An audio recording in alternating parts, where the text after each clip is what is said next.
find it, along with the lecture. I created a lecture frame to work through. What it does is it allows the focus to be placed on the students rather than on me. So, about a year ago,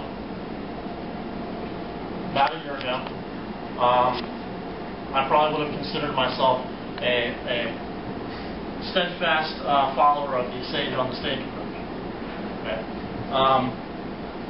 Which is a lot of what you see in college. What we can see here is just kind of looking at, going through the note frame that I create for the students. They're working here in this introduction area. They're working with images. They're working with, go back, analyzing some images from the film 300 that relate to the Persian Wars, talking about what might be real here, what might be fabricated, what might be kind of exaggerated for dramatic effect. And that kind of brings in pop culture element as well as kind of trying to get the students hooked on the topic for the day. But then going back to the note frame, what you see is, okay, you've got some space here where we're talking about images. You've got some slot notes, which is what that particular class was accustomed to, so I felt I should incorporate those, and that allowed me to kind of stay on with that lecture format.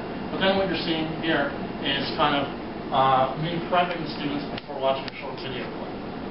And they have items that they're supposed to be focusing on while we watch the clip, so they're not just looking at it for entertainment purposes or just zoning out entirely.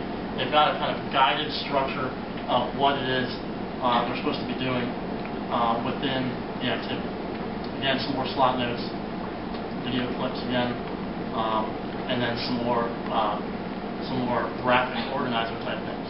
And then at the end, we tie it all together by doing an evaluation or ranking activity in which they ranked different factors that I had discussed during the lecture.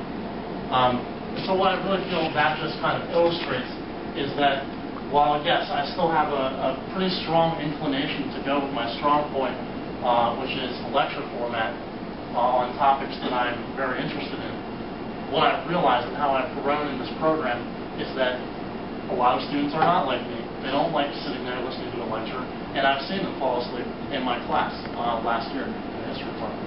Of course, that's kind of bad planning on my part.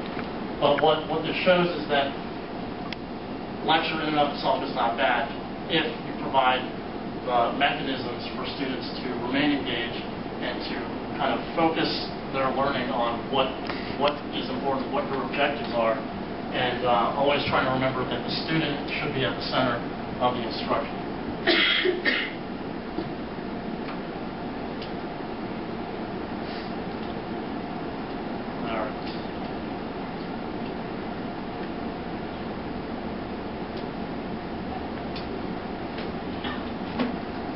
All right, let's go back to our list real quick.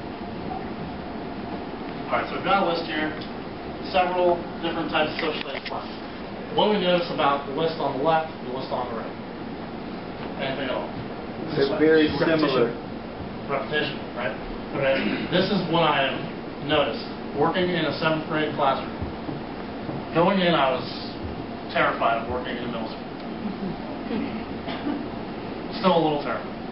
But this is what I've learned. Students are going to get this material again, at least once, before they move beyond high school.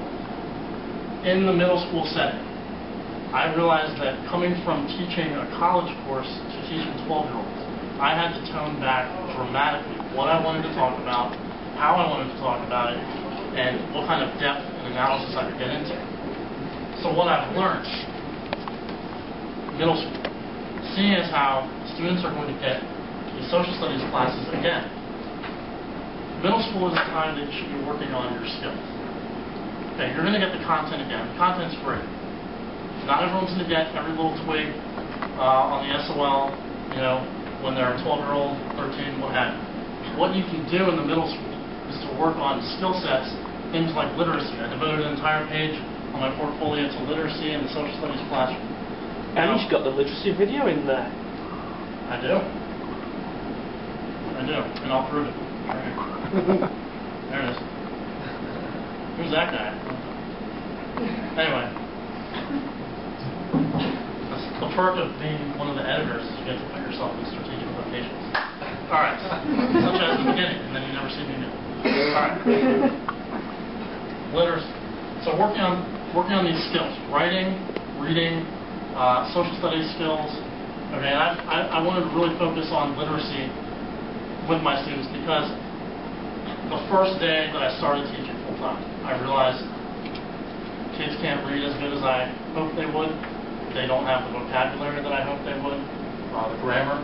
Okay, so I realized I had to focus on that a lot more than I thought I would. So I just want to give you a couple of examples, and most of you guys are familiar with these as we work through them in one of my mini lessons.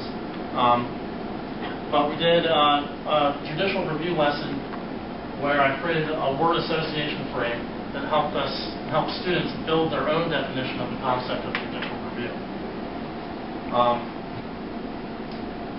In comparing my 7th graders' artifacts to the ones I got from you guys, there wasn't a whole lot of noticeable difference. So I'm not sure what I'm saying there. I'm just saying.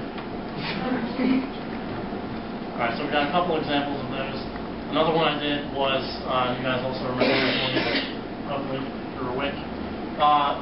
Paraphrasing activity. Remember that? Did you leave before that? Yeah. I think I stared you down when I listened. Sorry. Anyway. Alright, another example, okay, working with literacy. Paraphrasing. Okay, looking at quotations. These are quotations from the majority opinion in the Marbury versus Madison case. And what I did, after I taught it in here, and before I taught it with my 7th graders, was using some feedback I got from you guys, was to realize that I would have to work with some of the vocabulary that they wouldn't understand. So one way I addressed that was, before they attempted to paraphrase and summarize, I had them circle words that they encountered that they didn't understand. They didn't know what it meant. It was impeding them from summarizing the statement. So kind of working with those vocabulary words, helping them out there. But then on the larger activity itself, practicing and working with paraphrasing skills, which is crucial for learning how to take good notes, learning how to become a better writer when you get to high school. And these are skills that high school teachers expect students to have, and I kind of expected it of my 7th graders. And I was, I guess I would say now looking back, pleasantly shocked that I had the chance to realize this and work with them on it. But something that initially was